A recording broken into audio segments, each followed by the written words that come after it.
What's going on? You're in the Beat Sessions. I'm your host, Mitchell Weary. Let's go down under, talk about Aussie rockers The Church and this new album, The Hypnogogue. I released that on February 24th. This is the band's 26th studio album, I believe. It's what I've read, but you get this many under your belt, there might be some room for debate. But it's their first in 6 years. Their follow-up to 2017's Man, Woman, Life, Death, Infinity. And another record, just keeping this stretch of albums that are taking me down memory lane. Freshman year of college, I remember the release of Donnie Darko was massive. And the use of the song Under the Milky Way. So many people my age, I'm 38, if you're not familiar with me in the channel, and a lot of people that are my age that, you know, that I was friends with at that time became familiar with this band because of that movie. It's unfortunate the original soundtrack, I mean, there was just no money. Very independent film. I believe that the person that composed the score, a friend of theirs actually fronted the money to put the soundtrack together. So I may be wrong about that, but if I am, correct me in the comments, please. Feel free to contribute in any regard to that. But as the music, or, you know, as the movie became more popular, obviously all of that music, you know, you have Head Over Heels by Tears for Fears, you have The Killing Moon by Echo and the Bunnymen, Under the Milky Way by The Church, Love Will Tear Us Apart by Joy Division, Mad World, Gary Jules doing a cover of Tears for Fears there. The music in that film is absolutely stunning. It's amazing.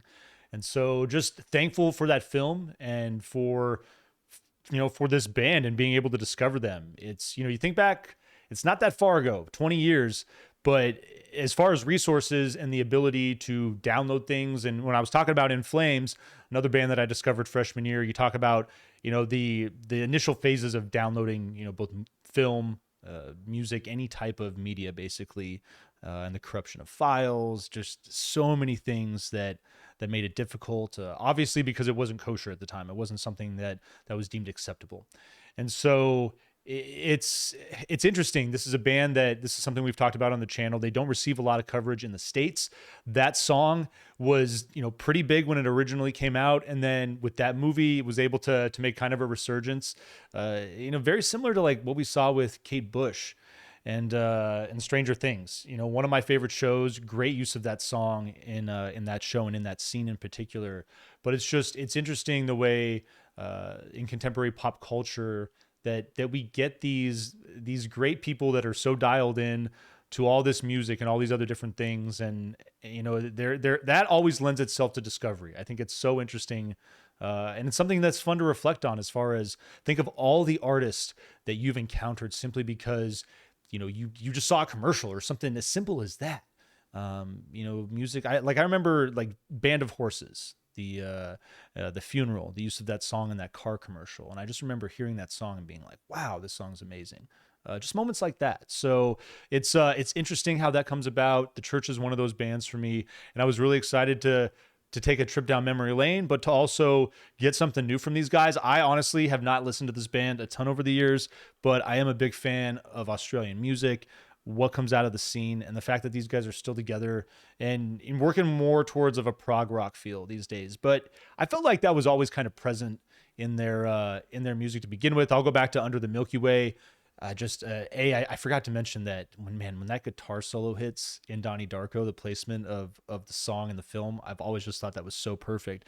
But that guitar solo is something that's very proggy, even given, you know, their new wave propensities and you know, their direction at that time was, you know, more towards alternative rock and roll, more towards the new wave and that stuff. So I dig the direction of this band. I dig as they've gotten older and have continued to write music, that it's more, you know, it's more experimental. It's more about, you know, I feel like when you get to this point as a band, you've established your fan base.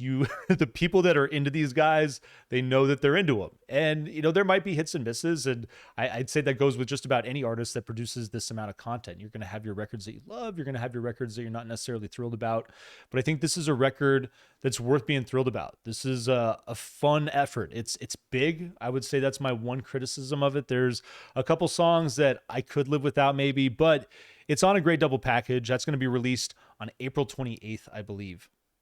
So unfortunately, you're going to have to wait, but you can pre-order. Pretty reasonable price. I saw it for 30 pounds. I believe that's like 35 US. But, you know, an hour and 5 minutes as far as the runtime, you're throwing out the double disc, you're filling up that space, you're giving, the max volume on two records at a pretty reasonable price. So this could have been a more solid, concise effort on one album, I feel like.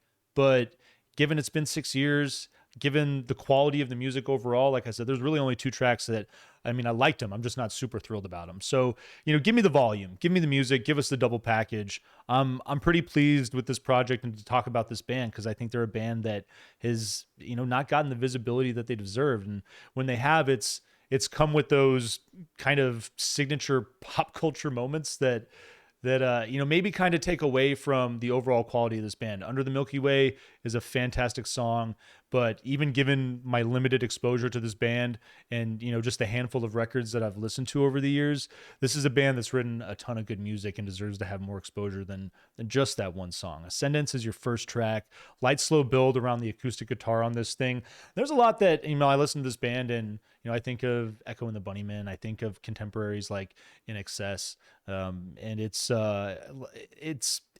again, with album 26, there's a lot that you might just come to expect on this record. I appreciate that though. I was hoping for, light, breezy acoustic guitars driving a lot of this material, and they are, and they're there. And, it's not to say that this album is light and not rocking in any way, shape, or form, but it's what they're able to do with that element that I've always dug about this band, Echo and the Bunnymen, outfits like them. But the vocal comes in with that acoustic guitar as the track continues, and as it builds, the percussion settles. But I like the way that it's constantly changing. There's this movement in the percussion that makes this a really unique and fun track, more of that proggy element. And that's what I'm talking about. You got that expected acoustic guitar element, but there's, other components that make the composition interesting and fun to navigate. And I love that about these guys. C'est La Vie, your second track, lo-fi drums usher in this moody guitar work. Really a lot of fun exchange going on in this record as well. Slight shoegaze element on this track, and a bit of was feeling Sonic Youth on this particular track. Especially there's this like recitative style in the vocal a little bit, but the momentum that this track builds on is really quite fun, and I like it as it moves towards the end. I Think You Knew is your third track. There's mid-tempo, simple percussion on this song, bright synths, and talk about that guitar play. It's a really good example of that as well. Pretty breezy, pop-driven track. It's just like most of this record, just really easy to listen to. Maybe another criticism that I have of it, kind of like we were talking about Gorillaz to lead the week off. Both of these outfits settled in, doing their thing, and both things are great. But there's that feel that it's kind of pedestrian, that you kind of what's coming at you to a certain degree. And I don't think it's detrimental on either project, but to a certain extent, there's, if you're looking to make an adventurous album and keep your artists on your toe or keep your fans on your toes, I think there's both that these artists could have done on these records. But a great song nonetheless. Flickering Lights, your 4-track, sparse, oceanic piano notes that retain this feel throughout the track. The coda hints at taking off, but stays mellow. It's something that I've always really liked as far as artists recognizing when restraint is necessary and beneficial even. And I think it's working there. It's going to lead into your title track, the Hypnogogue. I really love your 5th song. I love the way the guitar lays over the pianos. And this is a pretty proggy moment on the record, but I like it. It reminded me of a band at the Drive-In. If you're familiar with them, Mars Volta, just love everything. Sparta as well. I don't want to forget Sparta. Everything that's going on there with that outfit, but I like the guitar textures. I think they're exquisite on this song. Music fizzles out into this feedback, halfway through the song, and then it kicks back in. Fuzzier bass, big coda on the track. It's a really fun song. Albert Ross, your sixth track, hits with this alt rock, kind of like alt folky feel. It's an interesting song. I like when they're playing around with this element as well. It floats on this pretty light vocal, and the guitars on this remind me of U2 a lot. It was a band that I could not help but hear when I was hearing this track. Thorn, your 7th song, is my favorite. You get these trippy synths to open up.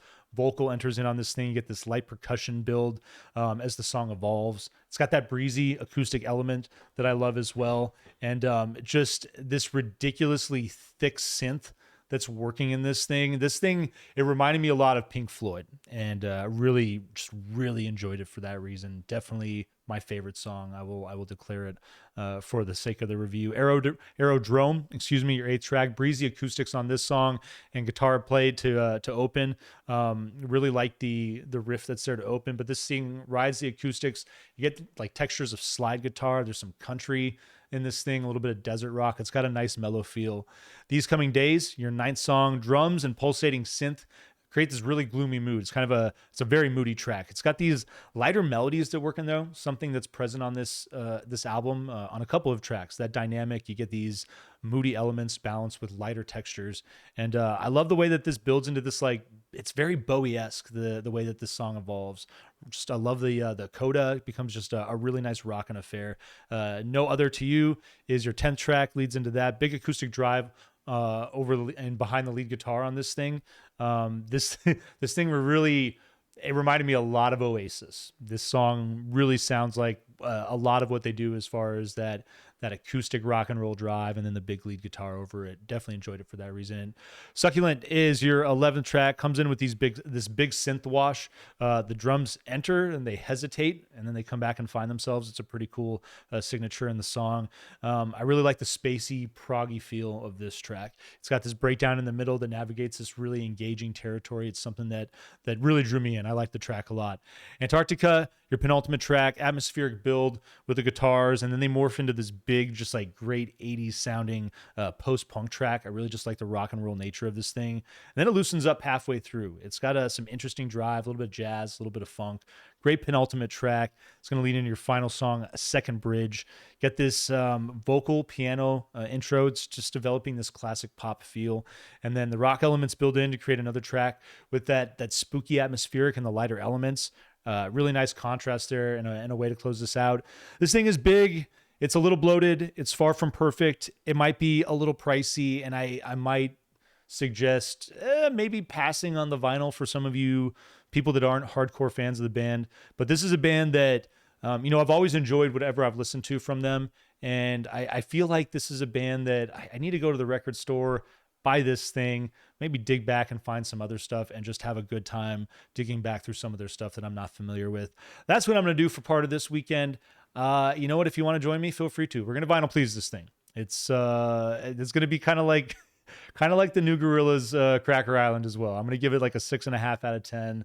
But I think that at the very least, it's worth streaming and checking out. And if you decide that you're into the vinyl, it'll be available at the end of April, and you can pre-order it now if you wanted to do that. I'll post a link on the channel to give you the ability to do that. Please help me out, like this video, share it, subscribe to the channel, do all the things to help Keith, MB, and I blow this project up in 2023. Tune into the live show on Tuesday nights at 10 p.m. Eastern Standard Time. Stay tuned throughout the week for more album reviews. We'll see you next time on the Beat Sessions.